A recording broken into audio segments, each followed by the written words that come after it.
జీవితంలో మార్పు రావాలన్నా వర్ధిల్లాలన్నా 3 విషయాలు ఖచ్చితంగా పాటించాలి. ప్రియమైన దేవుడు వల్ల సంఘము కనుక సందర్భానుసారంగా కొన్ని విషయాలను మాట్లాడుతున్నాం. ప్రతి క్రైస్తవుడి యొక్క జీవితంలో మార్పు రావాలన్నా వర్ధిల్లాలన్న 3 విషయాలు జాగ్రత్తగా మనము పాటించాలి. ఏంటి ఆ 3 విషయాలు అనేది మనం జాగ్రత్తగా పరిశీలన చేసినట్లయితే కనుక మొదటి దశలోనికి రాసిన పత్రిక 5వ అధ్యాయము 16వ వచనం ఒకసారి చదవండి. ప్రతి విషయమునందు కృతజ్ఞతాస్తుతులు చెల్లించుడి, ఇలాగు చేయుట యేసుక్రీస్తునందు మీ విషయంలో దేవుని చిత్తం. సో ఇక్కడ ఒక విషయాన్ని జాగ్రత్తగా పరిశీలన చేసుకుంటే కనుక దేవుని యొక్క చిత్తము మనం ఏం చేయాలంట? జరిగించాలి. దేవుని యొక్క చిత్తం ఏంటనేది మొదట మనము గ్రహించాలి. ప్రియమైన దేవుని వలన భక్తుడైన పౌలు తెస్సలోనికీ రాసిన పత్రికలో రాస్తున్న మాటలు మనం జ్ఞాపకం చేసుకుంటే ప్రతి విషయమందు కూడా కృతజ్ఞతాస్తుతులు చెల్లించాలి. ప్రతి విషయము అంటే ఏంటి అంటే కనుక ఉదయం లేచిన మొదలుకొని సాయంకాలం మనం నిద్రించే వరకు మన దైనందిన జీవితంలో మనము ఎదుర్కొంటున్న సమస్యలే కానీ, మనము పోరాడుతున్న పరిస్థితులే కానీ, మనము చేస్తున్న పనుల్లో కానీ ఎన్నో ప్రమాదాలు ఎదుర్కొంటున్న ప్రియమైన దేవుని వల్ల జాగ్రత్తగా గమనించండి. ఒక విషయం జాగ్రత్తగా గమనిస్తే కనుక స్త్రీలైన వారు ఉదయం లేచిన తరువాత మొదలుకొని ఎక్కడ ఉంటారండి? వాళ్ళు స్త్రీలంటే మీరే. జాగ్రత్తగా గమనించండి. స్త్రీలంటే మీరే. ఎక్కడ ఉంటారు మీరు? అమ్మ ఉదయం లెక్క ఏం చేస్తారు? తల్లి వంట చేస్తారు. అవునా? ఏ గుండెలో పాత్ర లేదు అడుగుతారు. అవునా? పాత్రలు ఏంటి ఒకరోజు కడిగి మానేస్తారా? లేదు, రోజు తింటారు, కడుగుతారు. అవునా? నిజంగా ఆలోచించేయండి. ఇనుము కరిగిపోతుంది. పెద్ద పెద్ద రాడ్లు సైతం కూడా ఇప్పుడు బస్సులకు మనకు రాడ్లు ఉంటాయి చూసారా? ఆ రాడ్లు మనం పట్టుకున్నట్లే అవి ఏమైపోతాయి తెలుసా? మచ్చలు పడిపోతాయి, అరిగిపోతుంటాయి. ప్రియమైన దేవుని వాళ్ళు మరి పుట్టినది మొదలుకునంటే నీకు ఊహ తెలిసిన కాగించి తోగుతూనే ఉంటున్నావు. ఏంటి? ఆటలు, బట్టలు. మరి బట్టలు కూడా ఎలా అవుతుందో రుద్ది మరి నీ చేతులు ఎలా ఉన్నాయి? అరిగిపోయినాయా? తరిగిపోయినాయా? ఇరిగిపోయినాయా? మాసిపోయినాయా? ఎలా ఉన్నాయి? దేవుడు ఎలా ఇచ్చాడు అలాగే. అంటే ఎంత అద్భుతమైన కార్యాలు దేవుడు చేస్తాడు. ఒక పూట రోడ్డు పక్కన ఒక వస్తువును పెడితే దానిపైన ఎంతో దుమ్ము పడుతుంది. అవునా? ఆ దుమ్ము దాన్ని ఒక్కసారి లేక మనం టచ్ చేస్తే పెద్ద గీత కింద పడుతుంది. అంటే నీవు నేను ఎక్కడ పడితే అక్కడ తిరుగుతూ ఉంటాం. అవునా? అంటే మనలోనికి ఎంత దుమ్ము వెళ్తుంది ఆలోచించండి. మనం పీల్చుకునే గాలిలో ఎంత కలుషితం ఉన్నదో ఒకసారి ఆలోచించండి. మనం తీసుకునే ఆహార విషయంలో కానీ, మనం నడుస్తున్న విధానంలో కానీ, మనం ప్రయాణిస్తున్న ప్రయాణంలో కానీ దేవుని బిడ్డలారా ఆలోచించేయండి. ఎన్ని అద్భుత కార్యాలు చేస్తున్నారు. ఏనాడైనా ప్రభువా ఇప్పటికీ సజీవులుగా ఉన్నారంటే అది నీ కృపని ఎప్పుడైనా దేవునికి కృతజ్ఞతాస్తుతులు చెల్లించలేదు. కృతజ్ఞతాస్తుతులు చెల్లించలేకపోతున్నారు అంటే దేవుని చిత్తాన్ని నెరవేర్చలేని వారిగా ఉంటున్నారు కనుక ప్రియమైన దేవుని వల్ల మనుషుల్లో ఎలా ఉంటున్నారంటే కనుక శాపగ్రస్తులుగా మారిపోయారు. ఒక విషయాన్ని జాగ్రత్తగా గమనించుకున్నట్లయితే కనుక మనకు బాగా అర్థం అవ్వాలంటే కనుక చూడండి, దేవుడు గొప్ప సైన్యాన్ని ఏర్పరచుకున్నాడు. ఏంటి ఆ సైన్యం అంటే? మనకు సైన్యం అంటే అనుభవములు లేకుంటే కనుక పెద్ద పెద్ద కత్తులు లేకుంటే కనుక ఇంకేదో యుద్ధ సామాగ్రిల గురించి మనం ఆలోచిస్తాం. వెపన్స్ కానీ లేకుంటే ఏవేవో వాటి గురించి ఆలోచిస్తున్నాం ప్రియమైన దేవుడు వల్ల. కానీ దేవుడికి ఒక సైన్యం ఉంది. ఏంటో తెలుసా? మహాసైన్యం. అది విడతలు, ఆయన సైన్యం ఎలా ఉంటుందంటే దేనినైనా చంపేది. చీమలు పాములు చంపగలవు ప్రియమైన దేవుడు. జాగ్రత్తగా గమనించండి. దోమలు మనిషిని చంపగలవు. పెద్ద పెద్ద ఆయుధాలు యుద్ధాలే అవసరం లేదు. చిన్న దోమ ఏం చేస్తుంది? మనిషిని చంపేస్తుంది. ద గ్రేట్ అలెగ్జాండర్ ప్రియమైన దేవుని వలన అతను అనేక రాజ్యాలను స్వాధీనపరుచుకున్నాడు. ఎంతో యుద్ధశూరుడు. తనను జయించే స్థితి ఎవరికి కూడా లేదు. అతని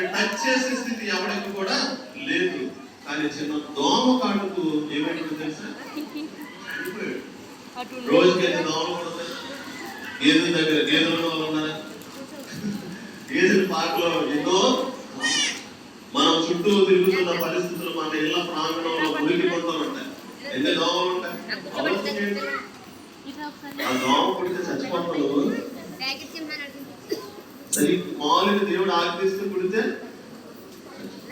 కానీ దేవుడు ఎన్ని ఆటంకాలు ఎన్ని మనకు మన మీద దాడి చేస్తున్నా దేవుడు ఏం చేస్తాడో తెలిసే మనల్ని కాపాడుతున్నాడు. ఎప్పటికీ సజీవులుగా ఉన్నామంటే అది ఆయన అటువంటి దేవుని యొక్క చిత్తాన్ని మనం నెరవేర్చాలంటే 3 విషయాలు. మొట్టమొదటి ఏంటో తెలుసా? దేవుని కార్యాలను మనం ఎప్పటికీ కూడా మరిచిపోకూడదు. ఏం చేయాలండి? దేవుని కార్యాలు మనం ఎప్పుడు కూడా మరిచిపోకూడదు. కృతజ్ఞతాస్తుతులు చెల్లించే విషయంలో ప్రియమైన దేవుని వాళ్ళగా మనం క్రియారూపముగా దేవునికి కృతజ్ఞతాస్తుతులు చెల్లించాలి. జాగ్రత్తగా గమనించినట్లే కనుక ఆయన కార్యాలను ఎప్పుడు కూడా మనము మరిచిపోకూడదు. ప్రియమైన దేవుని వాళ్ళ ఎప్పుడు కూడా ఆయన కార్యాలను తలంచుకోవాలి. ప్రియమైన దేవుని వాళ్ళ అట్టి విధంగా ఎప్పుడైతే మనము కృతజ్ఞతాస్తుతులు దేవునికి చెల్లిస్తామో, చెల్లించిన కృతజ్ఞతను బట్టి, అంటే దేవుని యొక్క చిత్తం ఏంటంటే మనం అందరము కూడా దేవుణ్ణి మహిమపరచాలి, మనం అందరం కూడా దేవుణ్ణి స్తుతించాలి. ఆ స్తుతులను, ఆ కృతజ్ఞతాస్తుతులు దేవునికి మనం అర్పించినట్లయితే కనుక మన జీవితాలను దేవుడు బహుగా వర్ధిల్లింపజేస్తాడు. ఆ రీతిగానే పరిచయం మొదలుకొని ప్రియమైన దేవుని వాళ్ళ దేవునికి కృతజ్ఞతాస్తుతులు చెల్లించడం మొదలు పెట్టిన నా జీవితంలో 2019వ సంవత్సరం నుంచి ఎప్పటి వరకు కూడా దేవుడు అద్భుతమైన రీతిలో అనేకమైన కార్యాలు చేసుకుంటూ వస్తున్నాడు. అయిపోయింది అనుకున్నాను ప్రియ దేవుని బిడ్డలారా, కానీ దేవుడు నిలబెట్టుకునే వాడు. ఈ రోజు మన జీవితంలో ఎన్నో ఆటంకాలు, ఎన్నో ఇబ్బందులు, సమస్యలు, ఒడిదొడుకులు వస్తూ ఉంటాయి. వాటిని బట్టి మనం ఎప్పుడు కూడా కృంగిపోకూడదు, కానీ ప్రతి విషయంలోనూ దేవునికి కృతజ్ఞతాస్తుతులు చెల్లించాలి. ఐగుప్తు దేశం నుంచి ఇశ్రాయేలులు అంటే మీరు బానిసలుగా ఉన్నారు. ఎలా ఉన్నారంటే బానిసలుగా ఉన్నారు. సో ఒక విషయం మీకు అందరికి అర్థం అవ్వాలంటే ఒక విషయం చెప్తాను, జాగ్రత్తగా వినండి. ఒక విషయం చెప్తాను, జాగ్రత్తగా వినండి. మీ పిల్లలు తగ్గట్టు మనము ఎవరికైనా ఒక సహాయం చేస్తాం అనుకోండి, ఆ సహాయాన్ని బట్టి మనం ఏం కోరుకుంటాం వారి నుంచి? మనము ఎవరికైనా ఒక సహాయం చేసాము, చేసిన తర్వాత అలా అతను ఎలా ఉండాలని మనం కోరుకుంటాం? ఒకసారి చెప్పండి. మంచిగా ఉండాలి. చేసిన సహాయాన్ని తగినట్లుగా తన జీవితం ఉన్నట్లయితే కనుక మనకి ఏమనిపిస్తుంది? మరింత సహాయాన్ని చేయాలనిపిస్తుంది. వాడు నడుస్తున్న మార్గమును బట్టి మనకి ఏమనిపిస్తుంది అంటే కనుక నిజంగా చేసిన సహాయము అది ఉపయోగపడింది, తన జీవితంలో మార్చిందని మనం ఏం చేస్తాం తెలుసా? సంతోషంగా ఉంటాం, ఆనందం మనకు కలుగుతుంది ప్రియమైన దేవుడు.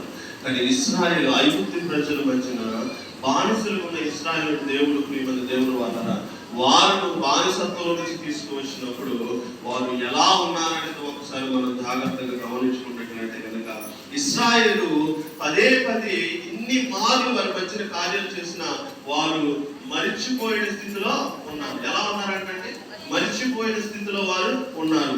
ఈ రోజు కూడా ప్రియమైన దేవుని వల్ల జాగ్రత్తగా ఆలోచించుకున్నట్లయితే కనుక ఎవరిని వారు పరీక్షించుకునండి.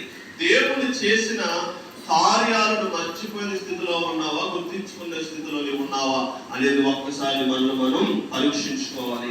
ఇటువంటి పరిస్థితుల్లో ఎప్పుడైతే మోషే ఐగుప్తులో నుంచి మరి నాయకుడిగా ఎంచుకున్న దేవుడు మోషే తీసుకువస్తున్నప్పుడు వారు ఏం చేశారంటే కనుక దేవుని మీద సనిగారు, అదేవిధంగా మోషే గారి మీద కూడా సనిగినట్లుగా మనకు తెలుస్తుంది. సో ఇక్కడ వీరు సనగడం వల్ల సనుగుడు వల్ల ఏమైందో తెలుసా? వారి జీవితాలు వారు కోల్పోయారు. అదే ఐగుప్తు బానిసత్వంలో తీసుకొచ్చిన దేవునికి వీరు కృతజ్ఞతాస్తుతులు కలిగి జీవించినట్లయితే కనుక, దేవుడు చేసిన కార్యాలను మర్చిపోకుండా వారు గుర్తించుకున్నట్లయితే కనుక, ప్రియ దేవుని బిడ్డలారా, వారి మంచి పరిస్థితిలో ఉన్నప్పుడు కూడా ఎర్ర సముద్రాన్ని 2 పాయలుగా చేసిన దేవుడు ఈ రోజు ఎన్ని అద్భుత కార్యాలు వారి మధ్యన చేసి ఉంటాడో ఒకసారి ఆలోచించండి. వారైతే పోగొట్టుకున్నారు, మనం ఒకసారి జ్ఞాపకం చేసుకుందాం. వారైతే దేవుడు చేసిన కార్యాలు వారు మరిచి పోగొట్టుకున్నారు ఆశీర్వాదాన్ని. ఈ రోజు నువ్వు మరిచినట్లయితే కనుక, నీ అన్న దేవుడు చేసిన కార్యం నువ్వు మరిచినట్లయితే కనుక, ఆనాడు వారు కోల్పోయిన ఆశీర్వాదాన్ని ఈ రోజు నీవు నేను కూడా కోల్పోయే పరిస్థితిలో ఉండవచ్చేమో. జాగ్రత్తగా గమనించండి ప్రియమైన దేవుని వల్ల. ఆయన ఏం కోరుకుంటాడంటే కనుక ఆయనకు మనం ఎల్లప్పుడూ కూడా ఏం చెల్లించాలంట? కృతజ్ఞతాస్తుతులు చెల్లించాలి. సో ఒక విషయం జాగ్రత్తగా గమనించుకున్నట్లయితే కనుక, ముందు ఎప్పుడైతే ఐగుప్తు దేశం నుంచి వారు వచ్చారో, ఎర్ర సముద్రం వారికి అడ్డుగా వచ్చినప్పుడు జాగ్రత్తగా గమనించండి, కఠినమైన బానిసత్వంలో ఉన్న ఐగుప్తులో ఉన్న వారు ఆ బానిసత్వంలో నుండి వచ్చిన తర్వాత జ్ఞాపకం చేసుకోవాల్సింది ఏంటి? అయ్యో మునుపటి దినాల్లో మా బ్రతుకులు మట్టి తీసుకుంటూ వారి కాలు నొక్కుతూ అనకూడదు. కానీ ప్రియమైన దేవుని వల్ల కొన్ని విషయాలు చెప్తే దరిద్రమైన స్థితిలో వారు జీవించి ఉన్నారు, బానిసత్వంలో ఉన్నారు. అక్కడ నుండి రప్పించిన దేవుడు చేసిన కార్యాన్ని మొదట వాళ్ళు ఏం చేశారంట? ఏమంటున్నారు తెలిసి, ఎర్ర సముద్రం కనపడగానే మోషే దగ్గరికి వచ్చి, మోషే ఏంటి మమ్మల్ని అరణ్యంలో చంపేయాలనే ఉద్దేశంతో మమ్మల్ని ఇక్కడ తీసుకొచ్చారా? ఐగుప్తులో సమాధులు లేవా? ఈ అరణ్యంలో చంపేస్తారా అనే మాటను వారు మాట్లాడటం జరిగింది ప్రియమైన దేవుని వాళ్ళ. ముందు ఎర్ర సముద్రం వెనకాల పరో దేవుడు ఏం చేశాడో తెలుసా? ఎర్ర సముద్రం 2 పాయలుగా చేసి వారిని 6 నీళ్ళ మీద నడిపించుకున్నాడు. జ్ఞాపకం దీన్ని. ఈ విషయాలు ఎందుకు చెప్తున్నానో ఆల్రెడీ మీరు విన్నప్పుడు కూడా మరలా మీకు ఎందుకు జ్ఞాపకం చేస్తుందంటే కనుక, వారు కృతజ్ఞతాస్తుతులు చెల్లించలేని స్థితిలో ఉన్నారు కనుక అరణ్యంలో వారు రాలిపోయారు. యుగాంతమందున మనకు బుద్ధి కలిగించడానికి దేవుడి సత్యవాక్యాలు తెలియపరుస్తున్నాడు. విడిచున్న మన జీవితంలో మార్పు. ఏంటి మార్పు అంటే ఏంటి? నువ్వేమో పండ్ల కొట్టే అవసరం లేదు, నువ్వేమో పెద్ద పెద్ద నగలు తెచ్చి దేవునికి అలంకరించే అవసరం లేదు, నువ్వేదో పెద్ద పెద్ద నీ స్థలాలు, నీ యొక్క ఆస్తి అంతస్తులు, నీ అందచందాలు ఏమీ అవసరం లేదు. ఏం చేయాలంటే నీకు ఇచ్చిన దాన్ని బట్టి కృతజ్ఞతాస్తుతులు దేవునికి చెల్లించాలి. ఎవరు కోరుకుంటాడు ఆయన? ఆలోచించండి ప్రియమైన దేవుడు.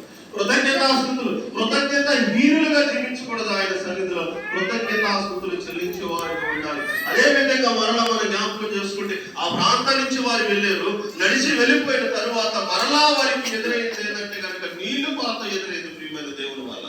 మన జీవితాల్లో కూడా ఎన్నో కొరతలు వస్తుంటాయి. ఆ కొరతలు బట్టి దేవుణ్ణి అవమానించేవాడుగా, దేవుణ్ణి నిందించేవాడుగా ఉండకూడదు, బుద్ధిహీనులుగా మాట్లాడకూడదు, కృతజ్ఞతాహీనులుగా మన బ్రతకూడదు. దేవుడు ఏం చేశాడు తెలుసా? ఆ చేదు నీళ్లను ఏం చేశాడు దేవుడు? మధురముగా. ఏమిటి ఎవరికైనా సాధ్యపడుతుందా? ఇశ్రాయేలు ప్రియ దేవుని బిడ్డలారా, వారు తృప్తిగా త్రాగడానికి, వారు తృప్తి పరచబడడానికి ఎన్ని లీటర్ల నీళ్ళు అవసరం తెలుసా? 50 కోట్ల లీటర్ల నీళ్లు వారికి అవసరం. అంటే వారికి నీరు కావాలంటే ఏకంగా నదులు పారాలి ప్రియమైన దేవుని వాళ్ళరా. మనలాగే ఇలాంటి చెరువుల్లో వారికి సరిపోవు. ఎందుకంటే వారి యొక్క కాల్బలం ఎంత అంటే కనుక 6,35,000 మంది ఎక్కడి నుంచి బయలుదేరారంట? ఐగుప్తు దేశం నుంచి బయలుదేరారు. వారిలో లేవీయులు లెక్కలేరు, అందులో చిన్నపిల్లలు లెక్కలేరు. అంటే వారందరూ లెక్క వేసుకుంటే ఇంకెంత సైన్యం పెరుగుతుందో ఒకసారి ఆలోచించండి. అంతటి అద్భుతమైన కార్యము దేవుడు చేసినప్పుడు కూడా వారిలో ఏం లేదంట? కృతజ్ఞత లేదు. మునుపటి దినాల్లో నుండి మీకు ఒక విషయం చెప్తాను. నా చిన్నప్పటి రోజులు జ్ఞాపకం చేసుకుంటే కనుక, మా నాన్నగారు పనికి వెళ్ళేవారు. పనికి వెళ్ళి వచ్చిన తర్వాత అప్పటి రోజుల్లో జ్ఞాపకం చేసుకుంటే కనుక, ఒక్కొక్కసారి తినడానికి కూరకి ఏమీ లేకపోతే ఏం చేస్తుంటే కనుక కారము, అదే విధంగా చింతపండు దాన్ని ఏం చేస్తారంటే మిక్స్ చేసేసి దాన్ని వేసి పెట్టేవారండి. నిజంగా అవి నేను తిన్నా. కూర సమయానికి లేకపోతే ఏం చేసేవారంటే కనుక కారమును చింతపండు అంతా మిక్స్ చేసి, మీకు తెలుసు కదా, నేనైతే చింతపండు కారం మీద మిక్స్ చేస్తే అది అన్నంలో పెట్టుకుని కలుపుకొని తిన్న రోజులు ఉన్నాయి ప్రియమైన దేవుని వల్ల. ఇంటి మిరపకాయలు నలుపుకుని పచ్చి చేసుకుని తిన్న రోజులు కూడా నాకు గుర్తున్నాయి. కానీ ఈ రోజు ప్రియ దేవుని పెట్టాలి, తిండికి దేవుడు లోపించాడా? లేదు. తిండికి దేవుడు లోపించాడు? చెప్పండి. ఎవరైనా మేము తినలేని స్థితిలో ఉన్నామండి, ఆహారం లేని స్థితిలో ఉన్నామండి అన్నారు ఎవరు ఉన్నారు? అందరికి దేవుడు ఏమి ఇచ్చాడు? సమృద్ధిని ఇచ్చాడు. నోటి అరచేతులు మన అరచేతులు ఎక్కడికి వెళ్తాం? మన 5 వేళ్ళు నోట్లోకి వెళ్తున్నాయి. సమృద్ధిగా తృప్తిగా మనం భోజనం చేస్తున్నామంటే అది ఎవరి కృప? దేవుని కృప. అలనాడు ఐగుప్తి ప్రజలు మర్చిపోయారు. ఈ రోజు నువ్వు పొందుకుంటున్నావు, మనం పొందుకుంటున్నాం. అది దేవునికి కృతజ్ఞతాస్తుతులు చెల్లిస్తున్నాము. ఆలోచించండి, ఏది తప్పు చేశాడు? అన్ని కూడా దేవుడు మనకు అనుగ్రహించాడు. మన యొక్క వివిధ తంత్రముల చేత వాటిని కలుషితం చేసేసేమేమో కానీ ప్రియ దేవుని పట్ల ఆయనైతే శ్రేష్టమైనవి మనకు అనుగ్రహించాడు. ఈరోజు జాగ్రత్తగా గమనించండి. కాలంలో పారుతున్న నీళ్లు క్రికెట్ ఆడుకుని తాగేసేవారు. ఇప్పుడు తాగితే డైరెక్ట్గా ఎక్కడికి వెళ్తాం? హాస్పిటల్. ఆపరేషన్ చేస్తే ఆపరేషన్ తీసుకెళ్ళిపోతాం విత్ 5 seconds. అటువంటి స్థితిలో నీకు వెళ్ళిపోయావు. ఆలోచించండి.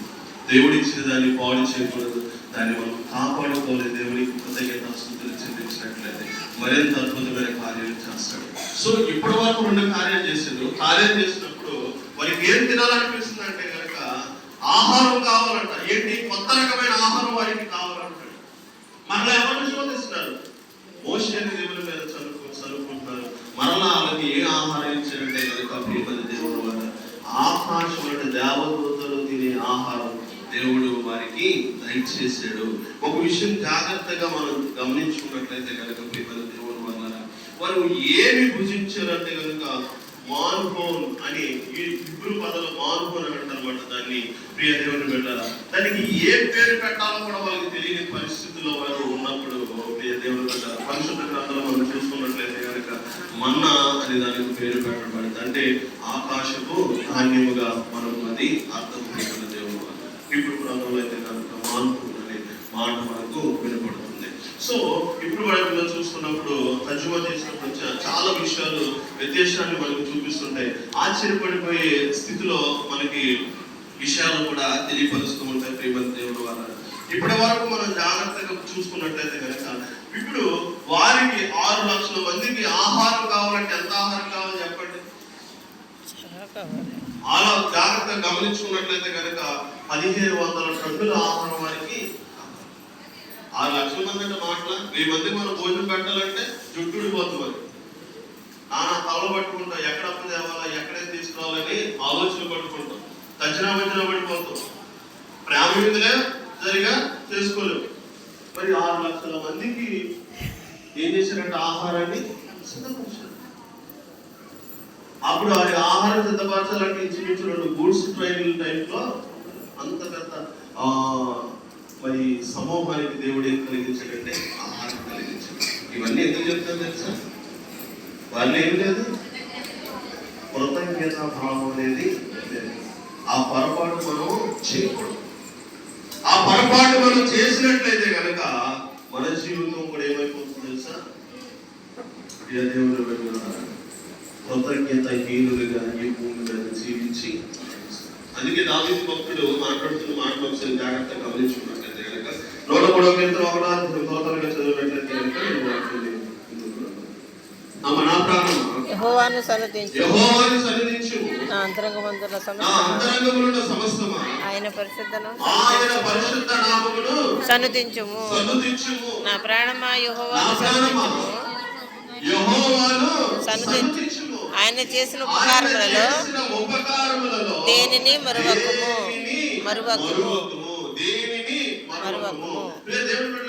జాగ్రత్త. ఒక విషయం జాగ్రత్త గమనించుకున్నట్లయితే ఒక సేవకునికి ఎదురుగొప్ప తగిలిందంటాడు. ఎదురుగొప్ప తగిలితే అతను ఏమంటాడంటే కనుక తగిలిన గాయం బట్టి సేవకులందరూ కూడా అక్కడ ఉన్న వాళ్ళందరూ కూడా బాధపడుతుంటే ఇతను వచ్చి అంటాడంట, ఈ రోజు మా ఇంటి కూడా కృతజ్ఞత కూడుకుంది, అందులో రావాలి. ఒక భక్తుడు చెప్తున్న మాట విన్నప్పుడు ఆశ్చర్యం కలిగింది. ఆలోచన చేయండి. ఇక్కడ కాలు విరిగిపోయిందంటే, కాలు తగిలిందంటే మనం ఎలా ఉంటాం? బాధలో ఉంటావునా? ఆ విషయం బట్టి కృతజ్ఞతాస్తుతులు ఎవరు చెల్లిస్తారా? కానీ కృతజ్ఞతాస్తుతులు చెల్లించాడు. ఏమంటాడు తెలుసు? కాలు ఇరిగిపోతే కాలు ఎరగలేదు కనుక కృతజ్ఞతాస్తుతులు చెల్లించాడు. ఇలాగే జాగ్రత్తగా గమనించుకుంటే ప్రతి విషయంలో కూడా మనం ఎలా ఉండాలంటే కనుక కృతజ్ఞతాస్తుతులు చెల్లించే వారిగానే మన జీవితాన్ని మనం కొనసాగించాలి ప్రియమైన దేవుడు. అందుకని దేవుని యొక్క కార్యాలు మర్చివాడు పాతాళంలోనికి దిగిపోను. ఎక్కడికి దిగిపోతాడంట? దేవుని యొక్క కార్యాలు మర్చివాడు పాతాళంలోనికి దిగిపోతాడు. అందుకని చూసారు, ఆత్మీయ స్థితిలో ఎక్కువ బతుకు లేకుండా జీవిస్తుంటారు చాలా మంది సంఘాల్లో. ప్రార్థనకు వస్తారు కానీ ఆత్మీయ స్థితి ఉండదు. ఎందుకు వస్తారంటే కనుక అటెండెన్స్ వేయించుకోవడానికి వచ్చినట్లు వస్తారంతే. అట్లా రావడం వల్ల ఎటువంటి ప్రయోజనం ఉండదు. ఏం చేయాలి అంటే కనుక కృతజ్ఞతాస్తుతులు చెల్లించినట్లయితే కనుక దావీదు భక్తుడు మాట్లాడుతాడు ఏంటో తెలుసా? నా ప్రాణమా యెహోవాను సన్నుతించు, ఆయన చేసిన ఉపకారములను దేనిని మరువకుము అని ఎవరితో చెప్పుకుంటాడంట? ఆడుదొరికితో చెప్పుకుంటా, తన ప్రాణంతోనే చెప్పుకుంటాడు. మొదట మనతో మనం మనతో మనం మాట్లాడుకున్నట్లయితే కనుక మనం ఏంటో మనకి అర్థమవుతుంది. ఎదుటి వాడితో మాట్లాడితే కనుక ఆయన ఎన్నో చెప్తాడు. అవన్నీ మనం పాటించినట్లయితే కనుక ఎటువంటి ఆత్మీయస్థితి మనలోనికి రాదు. ప్రియమైన దేవుడు వల్ల దావీదు మహారాజు ఏం చేశాడంటే కృతజ్ఞతాస్తుతులు దేవునికి చెల్లించాడు. ఇంకా అలాగే మనం జాగ్రత్తగా గమనించుకుంటే కనుక మొదటి దినవృత్తాంతములు 17వ అధ్యాయం, మొదటి దినవృత్తాంతముల గ్రంథము 17వ అధ్యాయం 16వ వచనం ఒకసారి జ్ఞాపకం చేసుకుంటే కనుక కొన్ని కృతజ్ఞతల గురించిన విషయాలు మనకు కనపడుతుంది. దేవుని యొక్క కార్యాలను ఏం చేయాలంటే కనుక జ్ఞాపకము చేసుకోవాలి. ఏం చేయాలంటే దేవుని యొక్క కార్యములను జ్ఞాపకం చేసుకోవాలి. తెలియదు ఇంకెవరు?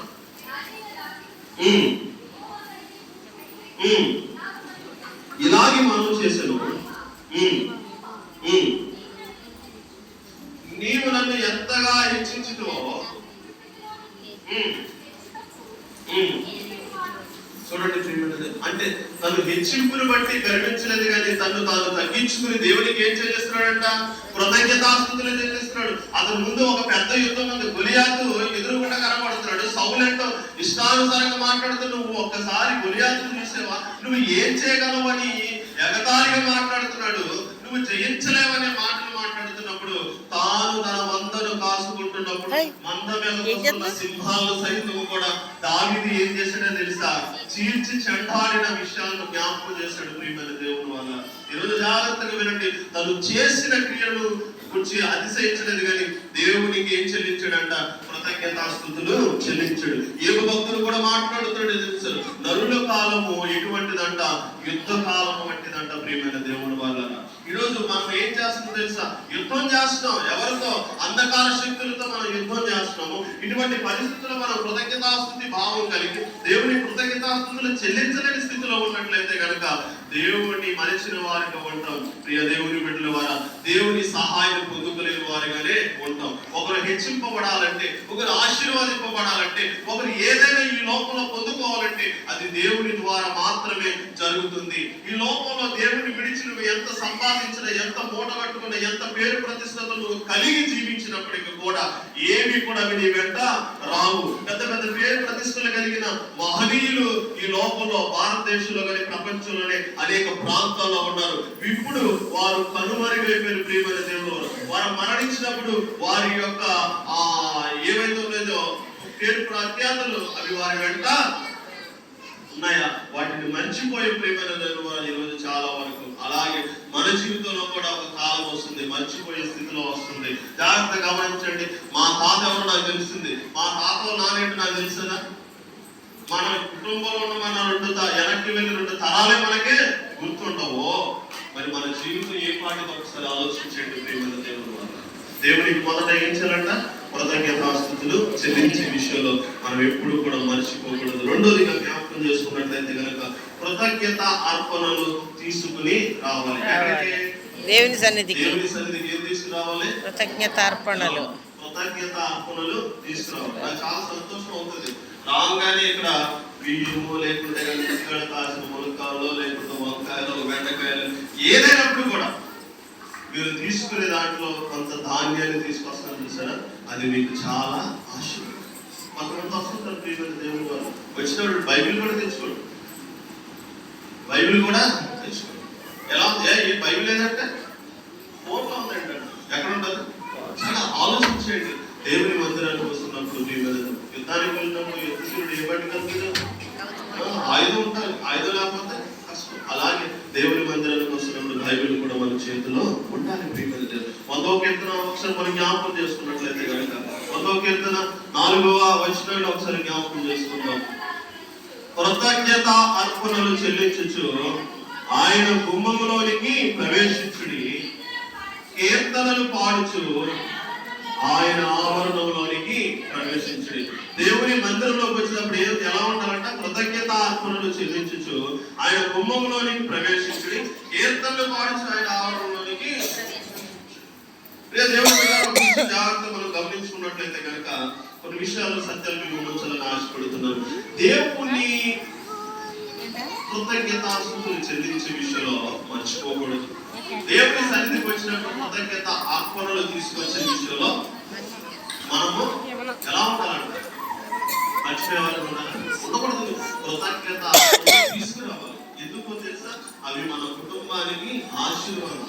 ఎందుకంటే కనుక దేవుడు వల్ల దేవుని మందిరానికి వచ్చినప్పుడు దేవుడు మనకి ఏవైతే ఇచ్చాడో అవి కృతజ్ఞత భావంతో వల్ల దేవుడికి వాటిని మనం సమర్పించాలి. ప్రియమైన దేవుని వల్ల అవి క్రియారూపంగా మనం చేయాలి. నేను కృతజ్ఞతలు చెల్లిస్తున్నానండి, నా ఆత్మతో నా సత్యంతో పూర్ణాత్మతో నేను దేవుని స్తుతిస్తున్నాను అంటే సరిపోతుందా?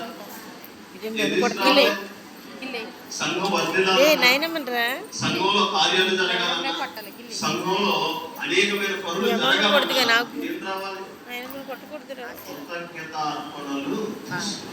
దేవునికి మనం ఎంతైతే సమర్పిస్తాం అంత దేవుడు మనకి దేవునికి పేదలైన వారిని దేవుడు కనికరించమంటున్నాడు, వారికి ఆహారం పెట్టమంటాడు, వారికి సహాయం చేయమంటాడు, ఎన్నో అద్భుతాలు మాట్లాడుతున్నాడు. అట్టి రీతిగా మనం ఎలా ఉండాలి తెలుసా? కృతజ్ఞత అర్పణలు తీసుకొచ్చే వారిగా ఉండాలి. ఏమంటే అన్ని కూడా దేవుడిచ్చే కదా, మరి ఎందుకు దేవునికి జాగ్రత్తగా గమనించుకున్నట్లయితే కనుక ఒక చిన్న ఎగ్జాంపుల్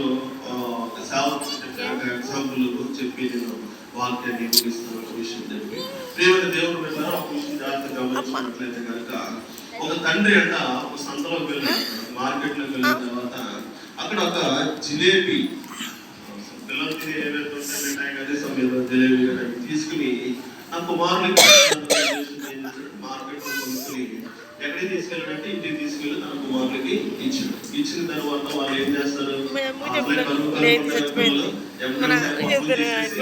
తినడానికి ప్రయత్నిస్తారు, తినేస్తారు.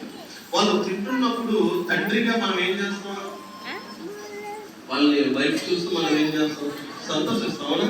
మన కుమారుడు ఎంత తింటాడని వాడు తింటుంటే మన కళ్ళు తిరిగిపోయేంత సంతోషాన్ని మనం ఉంటాం. ఎందుకంటే నేను కూడా కుమారుడు పుట్టిన తర్వాత అంటే తొమ్మిది ఎవరైనా ఎందుకుంటే టాయిలెట్ వేసి అందరూ ఏమన్నట్టుగా అనుకున్నాడు. కానీ ఈరోజు టాయిలెట్ వేసినా నాకు ఎలా ఉంటుందంటే కనుక అలాగే మన దేవుడు ఒక విషయాన్ని గమనించుకుంటా. ఆ తండ్రి తీసుకొచ్చిన అల్పాహారం ఏదైతే ఇచ్చిన వారు చెప్తున్నప్పుడు తండ్రి అంట ధైర్యంగా వారి వైపు చూసి అవును అక్కడ కొంచెం పెట్టాలని అడిగిందంట. అది కొంచెం విరిసి అది పెట్టినప్పుడు ప్రియమైన దేవుని వల్ల ఆ తండ్రి ఏం చేస్తాడు? సంతోషిస్తాడు. అది తీసుకొచ్చింది ఎవరు? తండ్రి. అది ఎవరిది? తండ్రిది. అవునా? అది కొన్నది ఎవరు? అది కొన్నది ఎవరంటే తండ్రి. అది తీసుకొచ్చింది ఎవరంటే తండ్రి. తినాలనుకున్నా తండ్రి తినేయచ్చు. కానీ కుమారుడికి ఇచ్చిన తర్వాత ప్రియమైన దేవుని వల్ల విషయం నిజంగా నాకు ఆశ్చర్యం వేసింది. ఎప్పుడైతే ఆ తండ్రికి ఆ ముక్క పెట్టాడో తండ్రి ఆనందానికి మనం చుట్టుపక్కల ఉన్న ఎందుకో నా కుమారుడు ఏంటంటే భార్య కానీ లేకుంటే కనుక పిల్లలకు కానీ లేకుంటే అన్నదమ్ములు కానీ చెప్పుకుంటాడు. ఇదిగో నేను తింటున్నాను అడిగి నా కుమారు నాకు మరలా మనం ఏం చేస్తాం తెలుసా? ఆ ముక్క పెట్టింది ఆ కుమారుడికి నువ్వు ప్రేమగా ఇష్టపూర్వకంగా నువ్వు దేవునికి కృతజ్ఞత ఆత్మను తీసుకొచ్చినట్లయితే ఆయన స్వీకరించిన మరలా నీకు రెండంతల ఆశీర్వాదం. నువ్వెంతైతే తీసుకొచ్చావు అంతటికి రెండంతల ఆశీర్వాదాన్ని దేవుడు ఈరోజు అర్పణలు తీసుకొచ్చే విషయంలో నువ్వు ఎలా ఉన్నావు ఒకసారి ఆలోచించండి. ప్రియమైన దేవుడు వల్ల నమ్మకస్తుడిగానే ఉన్నావా? పదవంతులు దేవునికి ఇస్తున్నావా? ఈరోజు చాలా మంది చూస్తే కనుక సంఘాలకు వస్తారు, కానుకలు మాత్రం ఎవరికో టీవీ స్పాన్సర్లకు ఇస్తూ ఉంటారు. ప్రియమైన దేవుడు వల్ల తప్పు. నీ కష్టార్జితము సంఘమునకు 10వ భాగాన్ని తీసుకు. నీ కాపరి నువ్వు ప్రేమించు, నీ కాపరిని పోషించు, అంతే తప్ప ఎవరెవరో నువ్వు ఇవ్వడం అనేది చాలా ఆలోచించండి ప్రియమైన దేవుని వారు. అదేవిధంగా మరొక విషయం జ్ఞాపకం చేసుకుంటే 100వ కీర్తన 3వ వచనంలో కూడా జ్ఞాపకం చేసుకుంటాం. ఉత్సాహగానము చేస్తూ ఆయన సన్నిధికి రండి, యెహోవాయే దేవుడని తెలుసుకోండి. ఆయనే మనల్ని పుట్టించును. ఎవరంట? ఆయనే మనల్ని పుట్టించును. మనం ఆయన వారము, మనం ఆయన ప్రజలము, ఆయన మేపు గొర్రెలము. నీవు నేను మనందరం కూడా ఎవరు బిడ్డలమంట? దేవుని బిడ్డలమే. ఆయన మేపు గొర్రెలము ప్రియమైన దేవుని వారు. ఆయన మందులో ఉన్న వారము, చెదిరిపోయే వారిగా ఉండకూడదు. దేవునికి కృతజ్ఞతాస్తుతులు చెల్లించాలి. కృతజ్ఞత అర్పణలు సంఘమునకు తీసుకురావాలి ప్రియమైన దేవుని వల్ల. జాగ్రత్తగా గమనించండి. దేవుడు మనం ఎంతైతే ఇస్తామో అంతటికి నూరంతల ప్రతిఫలాన్ని దేవుడు అనుగ్రహిస్తాడు. కీర్తనలు 116 17వ వచనం ఒకసారి జ్ఞాపకం చేసుకున్నట్లయితే కనుక అక్కడ కూడా కొన్ని విషయాలు మనకు కనిపిస్తుంది. 116 కీర్తన 17వ వచనం జ్ఞాపకం చేసుకుంటే కనుక, నేను నీకు కృతజ్ఞత అర్పణలు అర్పించదును, యెహోవా నామమున ప్రార్థన చేస్తున్నాను. నువ్వు ఇచ్చి ప్రార్థన చేయి. అందుకనే మలాకి గ్రంథంలో కూడా ఏమంటే పట్టజాలం విస్తారమైన దేవుని బిడ్డ మన సంఘం వర్తిల్లాలన్నా, మన కుటుంబాలు వర్తిల్లాలన్నా ఏం చేయాలో తెలుసా? దేవునికి కృతజ్ఞత అర్పణలు చూడమిగా వాక్యం చెప్పి నేను ముగించేస్తాను. మనమే ఒక కృతజ్ఞత కానుకగా దేవునికి సమర్పించాలి. ఏంటంటే మనమే కృతజ్ఞత కానుకగా దేవునికి సమర్పించాలి. అలా సమర్పించుకున్న వారు ఎవరైనా ఉన్నారంటే భూమి మీద ఒక యేసుక్రీస్తు ఒక్కడే మనకు కనిపిస్తుంది. సిలువ శ్రమల్లో కూడా ఆయన మాట్లాడుతుంటాడు. ఏంటో తెలుసా? తండ్రి, ఈ గిన్నె నా యొక్క నుంచి తొలగించుమని ప్రార్థన చేస్తాడు. మరలా చివరి లాస్ట్ లో ఏమంటాడు తెలుసా? తండ్రి, నీ చిత్తమే నా జీవితంలో జరిగించు అనే మాటలు మాట్లాడతాడు. వెళ్ళిపోతూ మాట్లాడేది ఏంటో తెలుసా?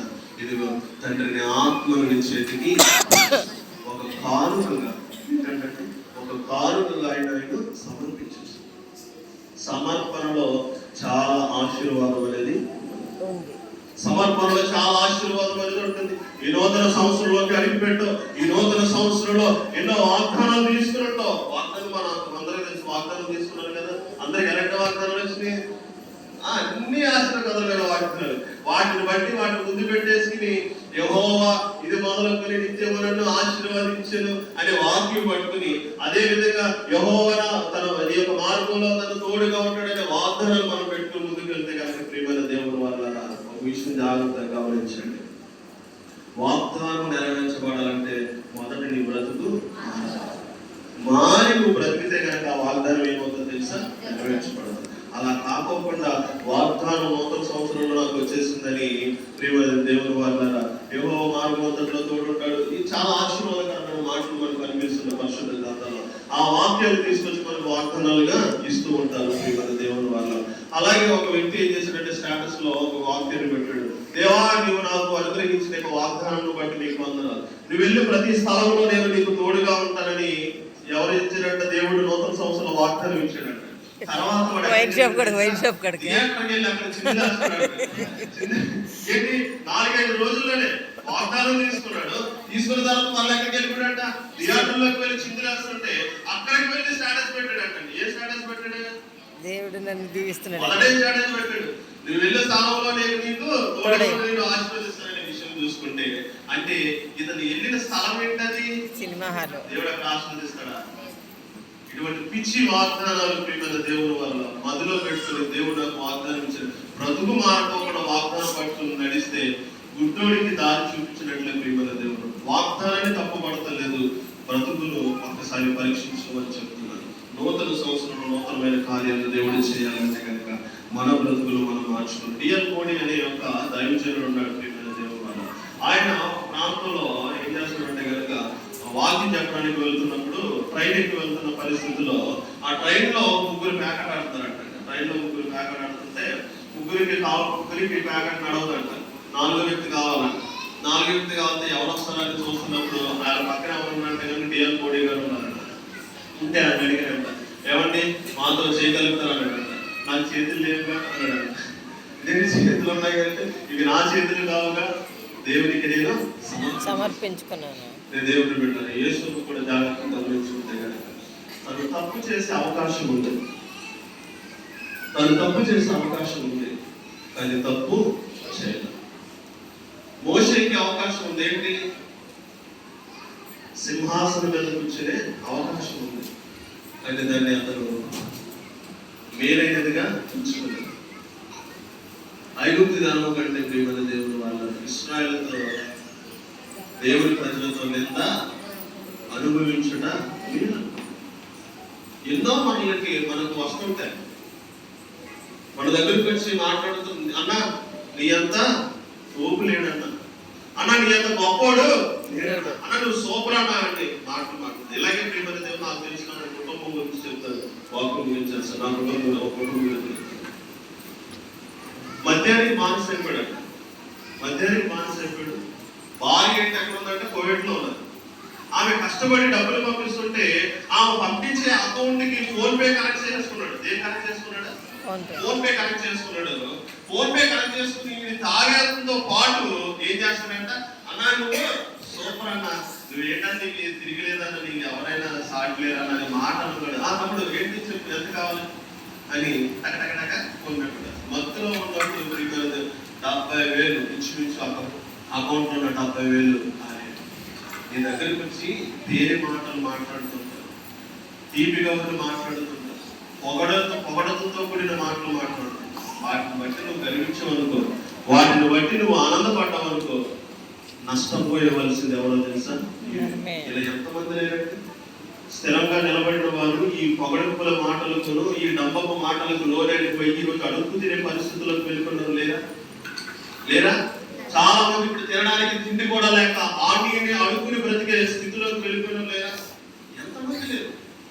ఎందుకు అంటే కనుక లేనిపోయిన డబ్బాన్ని చూపించుకోండి. సమర్పణ దేవునికి నువ్వు సమర్పించుకున్నట్లయితే కనుక పోషించగలిగిన దేవుడు సమర్థుడు. ఈరోజు ఈ వాక్యాన్ని పంచుకోవడానికి గల కారణం ఏంటంటే అల్పుడను అవాక్యుడను ఎన్నిక లేని నన్ను దేవుడు ఆయన ఇష్టానురీతిగా ఆయన చిత్తాన్ని నెరవేర్చినప్పుడు ప్రియ దేవుని బిడ్డలారా ఈరోజు దేవుడు నన్ను ఆశీర్వదిస్తున్నాడు.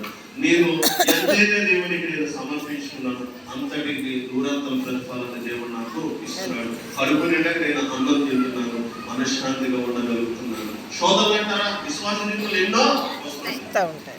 మనం ఎలా ఉండాలి? చెవిటి కప్పలా ఉండాలి. ఎలా ఉండాలి? చెవిటి కప్పలా ఉంటే మనం వెళ్ళిపోతూనే ఉంటాం, వాళ్ళు అంటూనే అక్కడే ఉంటారు. ఎవరి మాటలు పట్టించుకోవద్దు. దేవుని విషయంలో ఎలా ఉండాలంటే, ఒకటి దేవునికి కృతజ్ఞతాస్తుతులు చెల్లించేవాడిగా ఉండాలి. రెండోది ప్రియమైన దేవుడు వారు దేవుని సన్నిధిలోకి కృతజ్ఞత అర్పణలు తీసుకొచ్చిన వారిగా ఉండాలి. మూడోది జ్ఞాపకం చేసుకుంటే కనుక నువ్వే ఒక కృతజ్ఞత కానుకగా ఆయనకి సమర్పించుకోవాలి. అటువంటి జీవితాన్ని జీవించినట్లయితే కనుక దేవుని బిడ్డలారా ఈరోజు మీ వచ్చి నేను సాక్షిగా ఉన్నాను. దేవుడు నా జీవితంలో ఎన్నో ఒడిదుడుకులు, ఇబ్బందులు, సమస్యలు, వేదనలు ఎన్నో నన్ను కదిమేసి సిదిమేసినప్పటికీ కూడా పడుతూ లెగుస్తూ దేవుని సన్నిధిలో ముందుకు కొనసాగుతుండగా బహుగా దేవుడు ఆశీర్వదించాడు. అట్టి ఆశీర్వాదాలు దేవుడు మనకు దయచేయను గాక. దేవుడు బిడ్డలారా, అదే